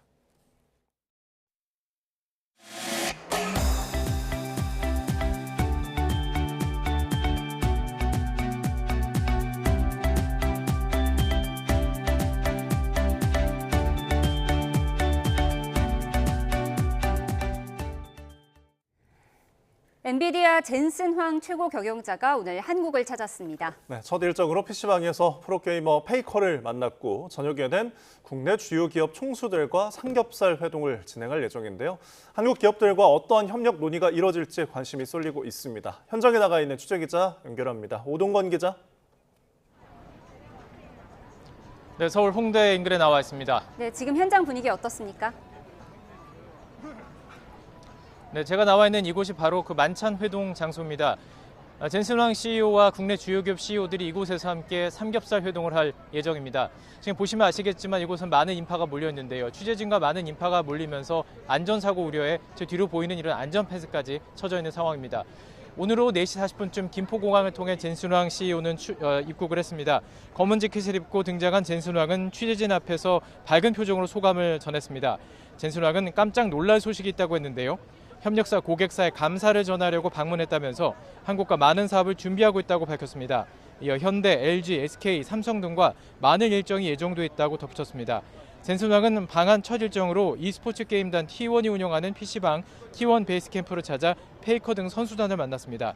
젠슨왕은 엔비디아 칩에 사인을 해서 페이커에게 선물하면서 세상에 하나뿐이라고 설명하기도 했습니다. 페이커도 젠슨에게 자신의 사인이 담긴 유니폼을 선물하고 선수단과 함께 기념사진을 촬영했습니다. 젠슨왕은 이 자리에서 한국의 e스포츠가 엔비디아 성장에 큰 도움이 됐다고 감사 소감을 전하기도 했습니다. 이번 방안은 지난해 에이펙 CEO 서밋 참석 이후 약 7개월 만입니다. 특히 황 CEO는 지난해 이재용 삼성전자 회장, 정의선 현대차그룹 회장과 이른바 깐부 회동으로 큰 화제를 모았습니다. 이번에는 삼겹살집에서 국내 주요 기업인들과 만남을 이어갑니다. 오늘 회동에는 최태원 SK그룹 회장과 구광모 LG그룹 회장, 이혜진 네이버 이사회 의장이 참석할 예정입니다. 정의선 현대차그룹 회장은 일정상 참석하지 못하고 8일 현대차 사옥에서 황 CEO를 맞이하기로 했습니다. 오늘 회동에서는 AI 반도체와 로보틱스 등 다양한 분야에서 협력 방안이 논의될 것으로 전망됩니다. 네, 방한 기간 동안 다른 일정들도 관심을 끌고 있죠. 네, 그렇습니다. 네, 방한 기간 동안에 LG, 네이버 이런 대기업 외에도 AI, 로봇 관련 스타트업과 관련된 기업들을 만나면서 광폭 행보를 이어갈 예정입니다. NC소프트와 크래프트 등 게임업계 주요 기업들과의 개별 면담도 예정이 되어 있고요. 네이버 본사 방문 일정도 검토되고 있는 것으로 알려졌습니다. 특히 이번 방안의 또 다른 관심사는 모레 잠실 야구장에서 열리는 프로야구 두산전 경기 시구입니다. 황 CEO는 엔비디아 창립 연도를 의미하는 등번호 93번 유니폼을 입고 마운드에 오르고 두산 박정원 회장이 직접 시타에 나섭니다. AI 산업의 상징적 인물로 떠오른 황 CEO가 한국 기업들과 어떤 협력 성과를 만들어낼지 관심이 집중되고 있습니다. 지금까지 서울 홍대 인근에서 YTN 오동건입니다. 네, 전해드린 것처럼 엔비디아 젠슨왕 CEO 7달 만에 한국을 찾았습니다. 한국을 위한 깜짝 선물을 가지고 왔다고 말했는데요. 저희 잠시 뒤 홍대에서 재계 총수들과 삼겹살 회동을 전해드린 대로 가질 예정입니다. 이 시간 김대우 글로벌 이코노미 연구소장과 함께 분석해 보겠습니다. 어서 오십시오. 네, 반갑습니다. 네, 엔비디아 젠슨왕 CEO 오늘 우리나라 입국하면서 깜짝 선물을 가져왔다고 말했습니다. 들어보시죠. Did I bring any gifts for Korea? I brought a lot of business for Korea. No, I have some surprises. When are you going to reveal the surprises? I cannot tell you, otherwise it would not be a surprise.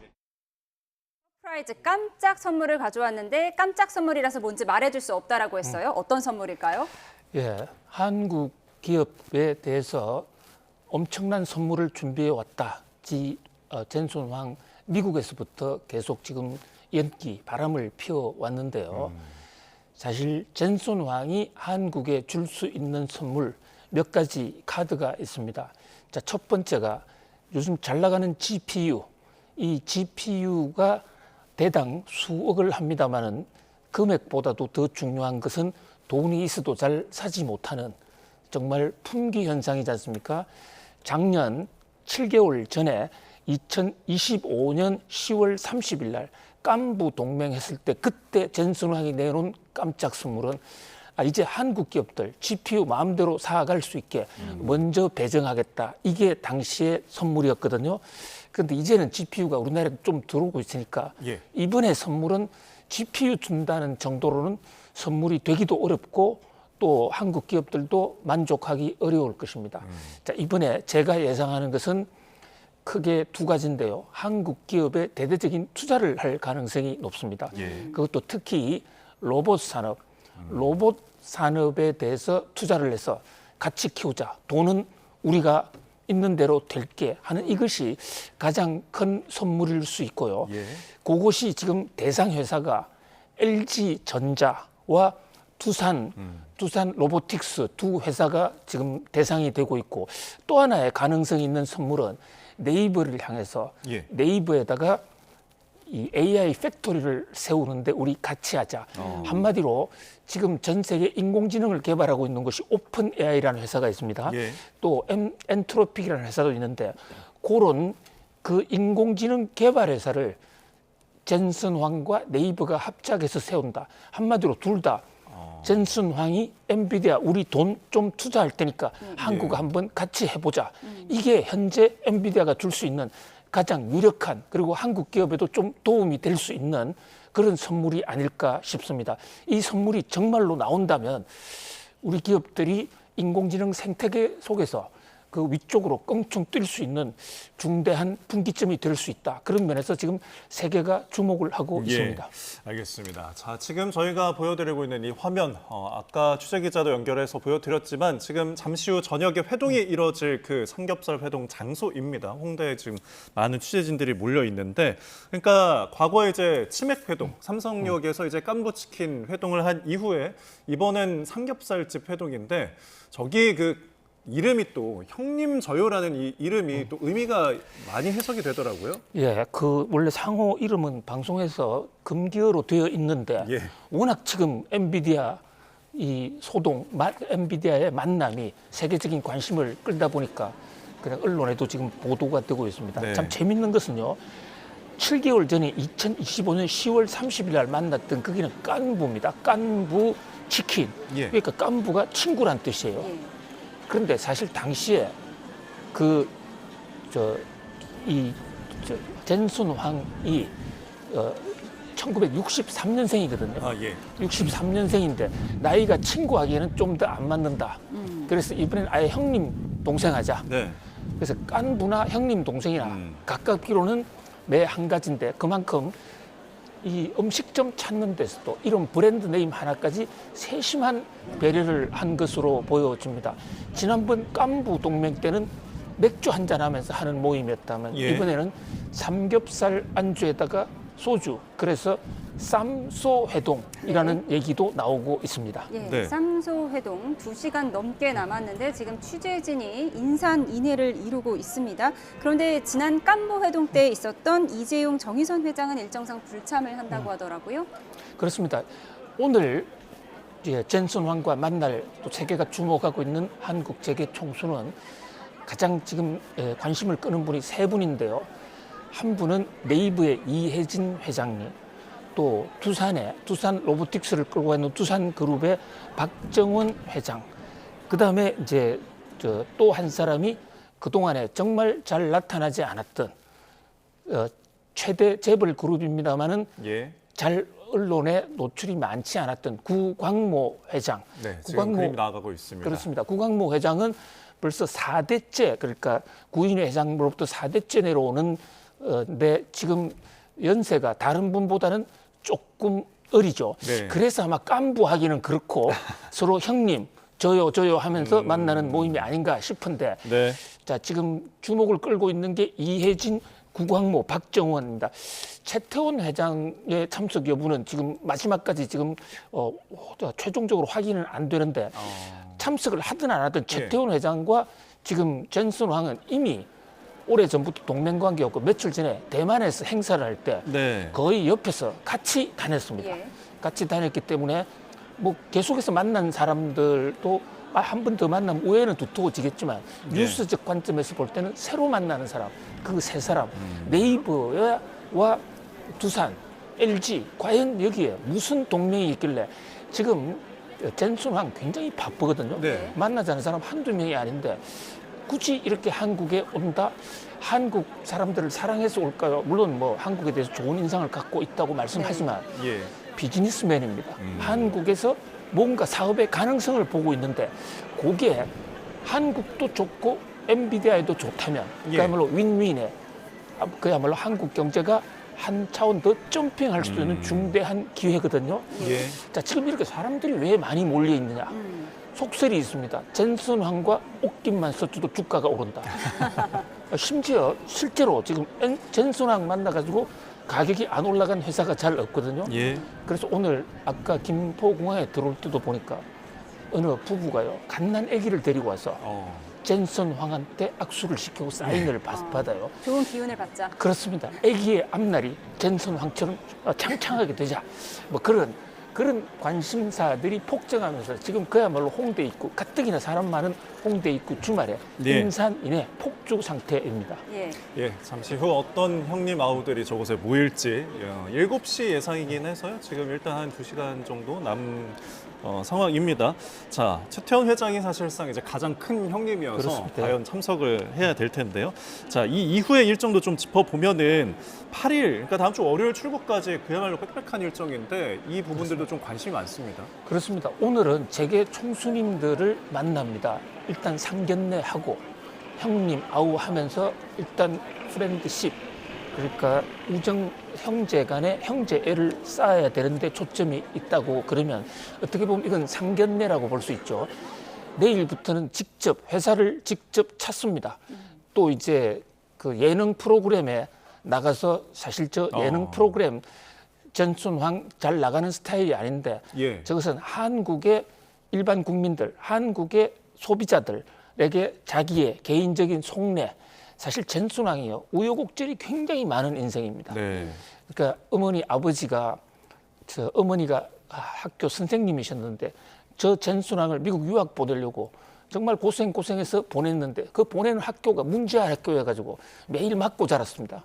매일 맞고 자랐는데 오히려 자 맞고 자랐을 때 어긋나는 성격이 있는가 하면 나는 저렇게 되지 않아야 되겠다 해서 타산지석으로 정말 훌륭한 사람이 나올 수도 있는데 대표적인 게 전순황이라고 볼 수 있는데요. 그런 어려움 속에서 오늘의 기업을 이뤘거든요. 자, 이제 그런 면에서 일단 재계 총수들과 상견례를 하고 그 다음에 또 우리나라의 NC 소프트하고 크래프트, 이 유명한 세계적인 게임 회사들입니다. 사실 이 전순황을 키워준 것은 게임입니다. 네. 우리 한국에서는 많은 부모들이 내 자식 공부 안 한다, 게임 한다 해서 속 많이 쓰겠고, 저도 속 많이 쓰겠어요.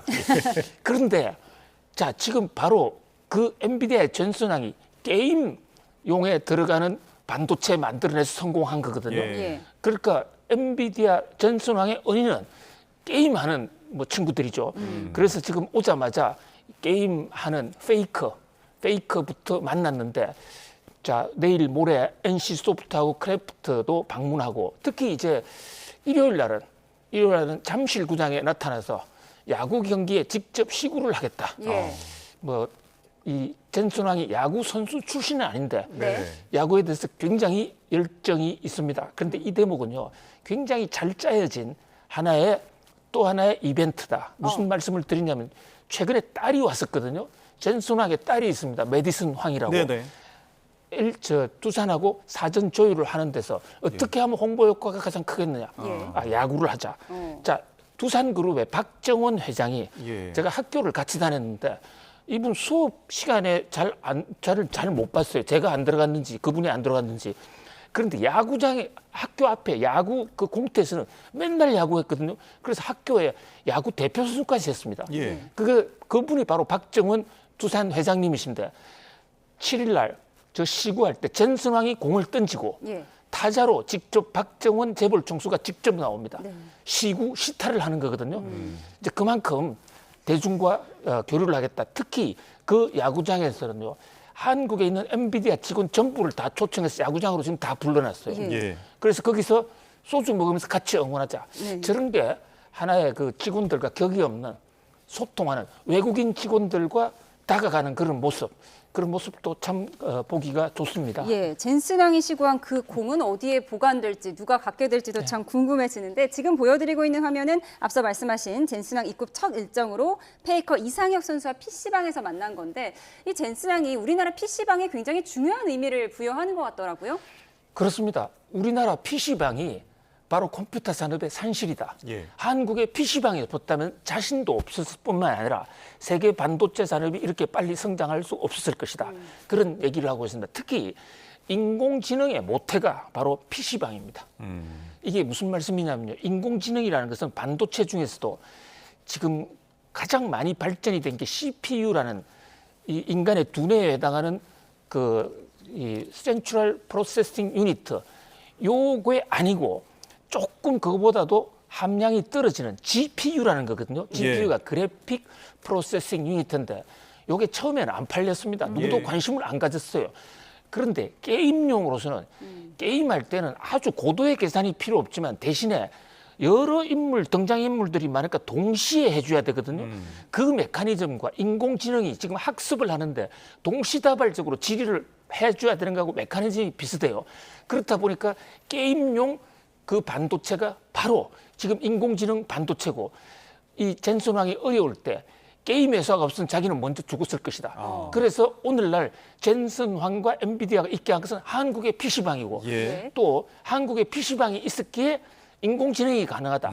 이제 그 사실 인공지능의 모태인 한국이 와서 또 하나의 제2도약을 위한 엄청난 지금 사업 보따리를 내일 또는 오늘 밤에 풀 수 있을 것 같습니다. 예, 애들 공부 안 하고 PC방 가도 혼내지 말아야 되겠다 뭐 이런 생각도 드는데 지금 앞서 보신 화면에 젠슨 왕 옆에 딸 메디슨 황도 일정을 같이 하고 있거든요. 그렇습니다. 그 메디슨 황이요. 그러니까 젠슨 왕의 부인이 미국인 백인이에요. 네. 이 오레곤 대학교 캠퍼스 커플인데 제가 아까 말씀드릴 때 젠슨 왕이 중고등학교 문제 학교 다니면서 엄청나게 맞고 컸다. 화장실 청소는 자기가 도맡아 했다. 자기 자서전에 그렇게 쓰고 있는데 그 당시에 젠슨 왕을 이해하고 도와준 그 캠퍼스 커플과 결혼을 했습니다. 그리고 회사 초기에도 부인이 많이 도와줬고요. 지금은 아들 하나, 딸 하나, 젠슨 왕 부부가 2명을 두고 있는데 둘 다 엔비디아에 일을 하는데 특히 그 딸인 메디슨 황이 피지컬 AI에 관심이 많습니다. 사실 이번에 젠슨 황이 온 한국에 온 그 속내 근본적인 이유는 반도체가 아닙니다. 피지컬 AI라고 피지컬. 그 피지컬 AI 프로젝트를 딸인 메디슨 황이 총책임자예요.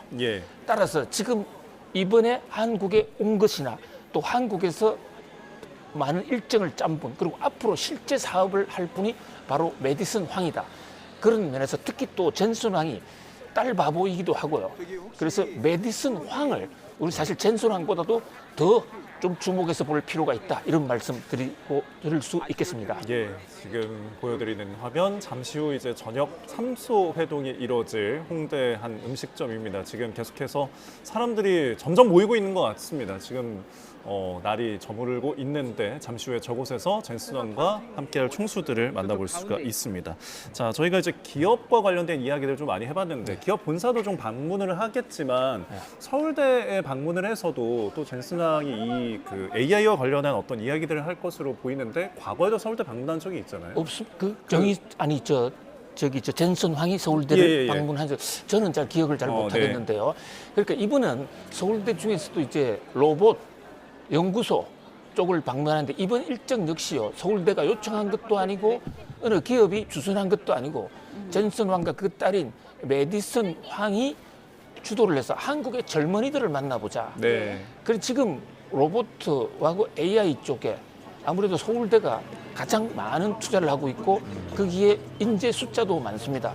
그래서 서울대학을 간다는 거고 그 밖에 게임 회사도 NC소프트하고 그 크래프트 여기도 직접 방문을 합니다. 회사로는요 LG전자 직접 방문하고 또 두산 로보틱스도 방문하는데 그야말로 실무적으로 정말 알아낼 수 있는 것은 다 알아내고 또 우리가 적합한 투자 파트너를 찾아내겠다는 정말 맹렬하게 일하는 한 모습이기도 합니다. 네, 지금 계속해서 이 시각 홍대 음식점 앞의 모습을 보여드리고 있습니다. 취재진과 시민들로 인산인해를 이룬 모습인데요.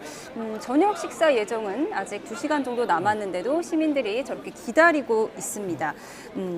국내 주요 기업 총수들의 만찬이 예정된 식당 앞에서 취재진과 인파가 몰리면서 경찰이 안전 펜스도 치고 이렇게 안전사고에 주의하는 모습도 보여드리고 있습니다.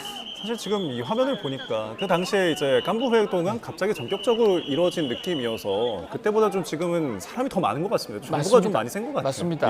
2025년 10월 30일 간부 회동은 그 장소도 공개되지도 않았고 또 수록 재벌 총수들이 만난다는 뉴스 보도는 나왔지만 만남이라는 그 행사를 일반 시민들에게 공개할까 그런 의문이 있었기 때문에 접근 자체를 하지 않았는데요.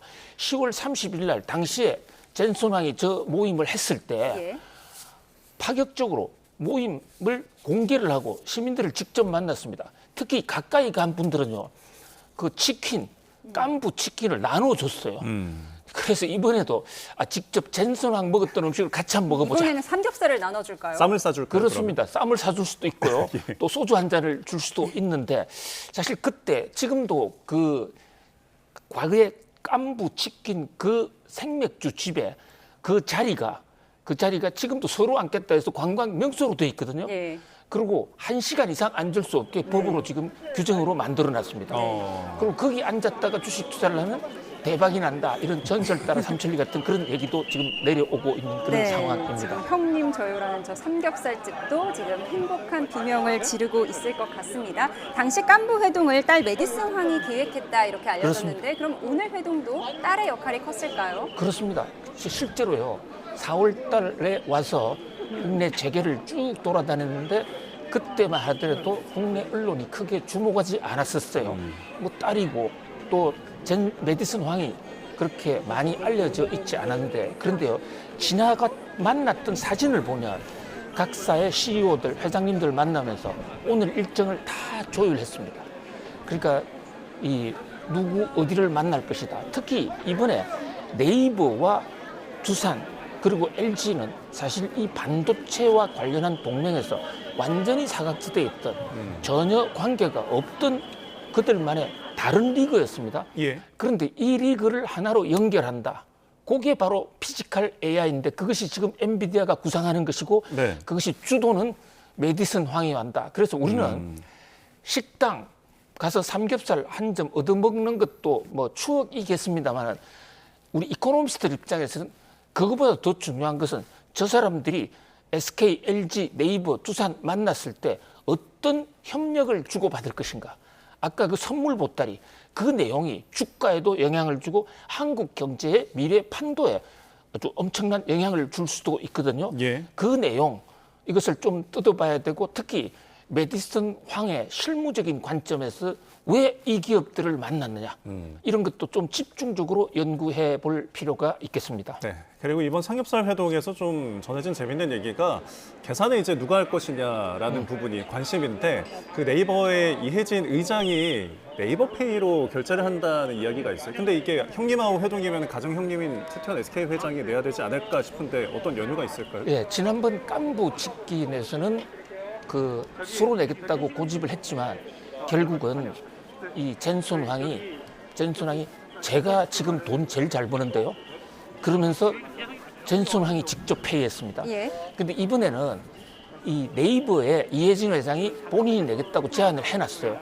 그 언론 발표도 했고 특히 이혜진 네이버와 그 엔비디아는 AI 팩토리라는 것을 같이 투자해서 한국에 짓자. 예. 그래서 인공지능을 학습 교육시키는 그런 총본부를 만들어 보자 해서 지금 같이 땅도 보러 다니는 이런 상황이거든요. 네. 그런 면에서 사실 이혜진 회장은 밖에 나타나기를 굉장히 싫어하는 분입니다. 네. 그래서 은둔의 경영자라고 하는데 이번 행사는 그냥 아주 적극적으로 뛰거든요. 사실 네이버가 인공지능 때문에 회사가 지금 굉장히 어렵습니다. 네. 왜냐하면요. 네이버의 주 상품이 검색 엔진 아닙니까?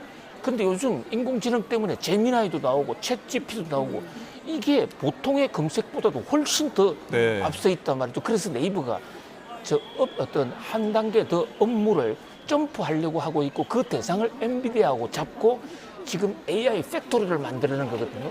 그리고 어떤 면에서 보면 네이버 입장에서는 이번에 송구수를 던지고 있는 네이버와의 합작에 그래서 통 크게 내가 내겠다 이런데 사실 저는 불러만 좀 제가 낼 테니까 지금은 서로 싸우지 마시라.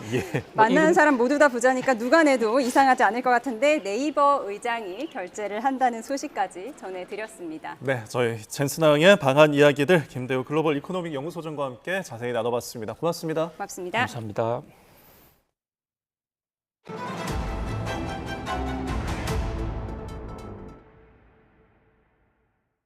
네, 노태학 중앙선거관리위원장이 이번 지방선거 과정에서 불거진 투표용지 부족 사태에 사과하고 사퇴했습니다. 네, 노 위원장이 선관위 관련 논란으로 고개를 숙인 건 이번이 처음이 아닌데요. 화면 함께 보시죠. 네, 노태학 선관위원장은 지난 2022년 20대 대선에서 불거진 이른바 소쿠리 투표 논란 이후 취임했습니다. 그의 국정감사장에선 투표 부실 관리에 사과하며 재발 방지도 다짐했습니다. 대선 시 국민들께 불편과 혼란을 끼쳐드린 점에 대해서는 매우 안타깝게 생각하며 참으로 송구하다는 말씀을 드립니다. 네, 하지만 얼마 지나지 않아 선관위 전현직 고위 간부들의 자녀 특혜 채용 의혹이 터져나왔고 노 위원장은 또 사과해야 했습니다. 마음과 함께 무한한 책임감을 느낍니다. 중앙선거관리위원장으로서 진심으로 송구하다는 말씀을 드립니다. 자녀 특혜 채용 문제뿐만 아니라 뿌리 깊게 존재하는 조직적 일탈이 있었는지 철저하게 찾아내어 발본색원하겠습니다. 네, 위원장의 사과가 반복됐지만 선관위에 대한 신뢰는 쉽사리 회복되지 않았습니다. 지난해 대통령 선거 사전투표 중엔 투표용지가 외부로 반출되는 사태가 발생한 겁니다. 투표 부실 관리에 대해서 우리 국민 여러분께 진심으로 송구의 말씀을 드립니다. 네, 지난 세 차례 사과가 무색하게 이번 지방선거에선 초유의 투표지 부족 사태까지 벌어지면서 결국 노태학 위원장은 오늘 네 번째 사과 이후 중앙선거관리위원장직에서 물러나겠다고 밝혔습니다. 네, 투표용지 부족 사태 여파가 사흘째 이어지는 가운데 선거관리위원회를 겨냥한 고발도 잇따르고 있습니다. 경찰은 다음 주 고발인 조사에 나설 예정인데 수사의 속도를 높이는 모습입니다. 취재기자 연결해서 자세한 내용 알아보겠습니다. 조경훈 기자, 고발인 조사가 언제 예정된 겁니까? 네, 중앙선거관리위원회 노태학 위원장 등 6명을 직무유기 등 혐의로 고발한 시민단체 서민민생대책위원회는 오는 8일 오전 9시 반 고발인 조사를 받기 위해 경찰에 출석할 예정이라고 밝혔습니다. 서울경찰청은 선거 당일 이번 투표용지 부족 사태에 대한 해당 단체의 고발장을 접수하고 사건을 어제 광역범죄수사대에 배당했습니다. 하루 만에 사건을 배당한 데 이어 배당 나흘 만에 고발인 조사를 진행하는 등 수사에 속도를 내는 모습입니다. 앞서 이 단체는 이번 사태로 헌법상 보장된 국민의 선거권이 침해당했다면서 선거관리와 감독 의무를 소홀히 한 것에 대해 선관위가 법적 책임을 져야 한다고 주장했습니다. 또 선관위가 투표용지를 전체 선거인 수의 절반만 인쇄한 점을 두고 나머지 비용의 사용처를 밝혀야 한다며 어제 업무상 횡령과 배임 혐의로 노 위원장 등을 추가로 고발했습니다. 네, 이 밖에도 추가로 접수된 고발장도 있었는데 이 사건도 배당이 됐습니까? 네, 투기자본감시센터와 국민연대를 포함한 6개 시민단체도 국민신문고를 통해 경찰청 국가수사본부에 선관위 관계자 13명을 직무유기 등 혐의로 어제 고발했습니다. 이 고발 사건도 역시 곧 배당돼 본격적인 경찰 수사가 진행될 것으로 보입니다. 단체들은 고발장에서 선관위가 투표지를 충분히 준비하지 않아 시민들의 투표권 행사를 방해했고 선거의 공정성이 저해됐다고 지적했습니다. 경찰은 고발장 내용을 토대로 법리 검토를 이어가면서 앞으로 고발인 조사 등 절차에 따라 엄정히 수사한다는 방침입니다. 지금까지 사회부에서 YTN 조경원입니다. 네, 이재명 대통령은 지난 1년 동안 국무회의 생중계와 활발한 SNS 등으로 국민과의 직접 소통에 주력했습니다. 전임 대통령들과 구별되는 가장 큰 특징으로 꼽히는데요. 국정 운영의 투명성을 높였다는 점에서는 긍정적이지만 정제되지 않은 메시지로 부작용이 있을 수 있다는 우려도 나오고 있습니다. 강진원 기자의 보도입니다. 중대재해 근절대책을 국민 모두에게 알려야 한다는 이재명 대통령의 지시로 역대 정부 사상 처음으로 생중계된 지난해 7월 29일 국무회의. 이 대통령과 국무위원들의 심층 토론 등 모든 과정이 1시간 20분 동안 여과 없이 공개됐습니다. 사람 목숨을 지키는 특공대다 이렇게 생각하고 정말로 철저하게 단속해야 됩니다. 직을 걸겠습니다. 네, 진짜로. 이번에 이거 해가 상당 기간이 지나도 산재가 안 줄어들면 진짜 직을 거십시오. 이후 공식처럼 굳어진 이른바 국정 라이브는 매주 국무회의를 넘어 228개 기관을 대상으로 진행된 각 부처의 업무 보고로까지 확대됐습니다. 세부 내용을 파고든 이 대통령의 송곳 질문에 공직자들은 진땀을 흘려야 했습니다. 제 아내도 그러고 자꾸 잘한 걸 칭찬을 자꾸 해야지. 뭐 문제 있는 거라고 자꾸 지적을 하면 그게 되냐고 저한테 자꾸 야단치는데 잘한 거 칭찬하니까 너무 많아가지고 그러는 거니까. 생중계 카메라가 주로 업무 시간에 돌았다면 이 대통령의 SNS는 휴일 밤낮이 없었습니다. 스타벅스 코리아의 5.18 탱크데이 이벤트와 캄보디아 스캠 범죄 조직, 설탕 부담금과 반값 생리대 등 분야를 가리지 않는 화두가 실렸습니다. 특히 다주택자와 부동산 투기 세력을 향해선 고강도 경고 메시지가 반복적으로 올라왔습니다. 이번이 아마 중과를 피할 수 있는 마지막 기회라고 생각하고 말씀 도중에 아마라는 표현을 2번 하셨거든요. 아마 없습니다. 이처럼 국민과 직접 소통을 중시하는 현장형 리더십은 국정 운영의 투명성을 높여 정책의 신뢰도를 끌어올렸다는 평가가 나옵니다. 실제로 60%대를 상회하며 고공행진 중인 이 대통령의 지지율을 이끈 주요 요인 가운데 하나로 소통이 빠지지 않고 있습니다.